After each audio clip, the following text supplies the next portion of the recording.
هر لسر وان مجارین کود وی داوی ده هاتن رودان اما راوسن زبری خوب بدم میوان خو هر دو میوان خو برز عبدالقادر خلیل اندام پولیتبوریا پارتیا یکیتی کردستانی کردی لسوریا هر وها برز عبدالله امام مافناس و سیاست مدار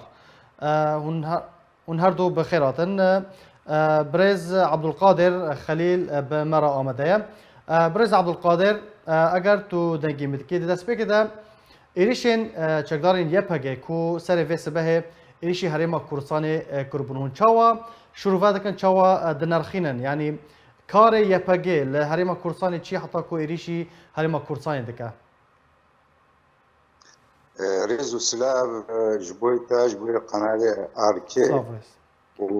وريزو سلاب جبوي كارمندي وطماشغاني هيجا از دسبه که خواست اما اولو از دقوت ناجبور و فیسا مجی شوط عندن شویدی بله یا پارتیا ما و امام بتندی شرمزار دکن و اف ارمانجا وانا جبوی اف دانستاننا کردی وری راوستاندن و ام وک انجومان ابدا تكس نكاري نما برد بدي يام دري هذا بدي كارما كاركي نتويا وام يكريزيا كرديرنا لانه او يكريزي تشينا باجنداتي تجمني ملطي منا وافكاري قد بي ابدا اجنداتي تجمنن ودرفي سينورانا توجهات جوار هر جوانی شورشگر بون اوی کو ایریش کرنا بله او جوانی شورشگر يعني يقولوا ناف الوانات بي لأف يعني جديلا ورن هجومي سر إيريشي لسر مكاتب ما بكن كارن إيريشي لسر مكاتب وتشنا جرينج إيت دجمني ما بكن يعني نكاري وانا جو هجومي كردا بكن وكردايتيه بكن ونيزيكبوني بكن وآف قالك ناماجي دشينن نامك جي هجر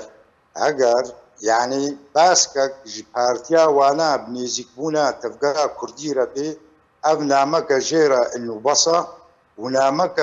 انجمانير وين بص دانوستاني مرة بكن فأمولو الوتكن وأفروشي ورد باوريه مدى يعني حتى شالكفاني مجي خطري دنا وهناك بندس بكن وهناك يعني حتى مالي واجب بشوطين وأملاكي واجب بشوطين وقتاوى الدربيسية شيء ونامكجي جدوست وهفالي مريا انه تشقا والمظن بن بقوات بن امكارن فيدان وصاندني راوستين خرابك اما يعني اف حملاوه لسر كردستان باشور يعني تدبيجي بله بله او شي عيني يعني بله فيس بي ريش كربون ومديت بريز سربس لزگين بريكاري وزارة حكومت هرما كردستان داخوانيك دا واشكرا كر بله ام خوازن شروفيا تل سر في بياري اشتابستينا ام بتندي شرمزار دكن وكاري وانا نل كردستان عراقية ونل شنقالية ونل قامشلوية ونل حسكية كاريوات كردستان با كردية وهقا لجيا بقرن جاي عاصي لشرنخنا لهكاريا هنا القوا هنا كاربن عرضي خو آزاد بكن كاربن وجيه دجمني ملطي كردة وقضية فيدا بسكنن كاريوا الكردستان تركيا نل باشورا اما اف كاركي قريج يقولوا دكن جبوي تبلهويكي بكن او وبالكن سر ملطي كرد هرشا بارشي كردستان ده في كاري خوي نمسؤول يعني او يعني امجيج مجتي قستن ذي وقتي دا هناك بهن فرعي وضبط النفس جبر او توازن طاولي بسر مدى وبسر ودجي بقل بينن وفيدي بدنا تجمني مد هرشا بارتي ابدا اف يعني جهه شرمزاريه جهه تنديديه نكاري ويا كو بلاطي مي كرد سوريا يعني سلاح بكن وهجومي بيشمرقي ما بكن بيشمرقي كردستان عراقي ده اف كاري دجمنها و يعني مصالحي دجمنن واجنداتي دجمنن ودفي مرحله ده دفي فتره ده خوازن كاركي ولو بكن جبوي طاولي بسرما وبسر وادجي ولي قل باندن ويروك وري دروك نيزيك جي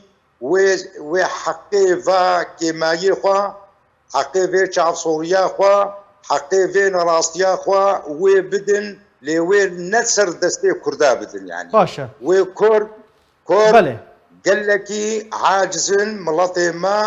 ج نيريني وا ج ممارساتي وا ج كاري واي وابدا ناك في خدمتها قضيه ملطي مدد هرشا بارشي كردستان ده بله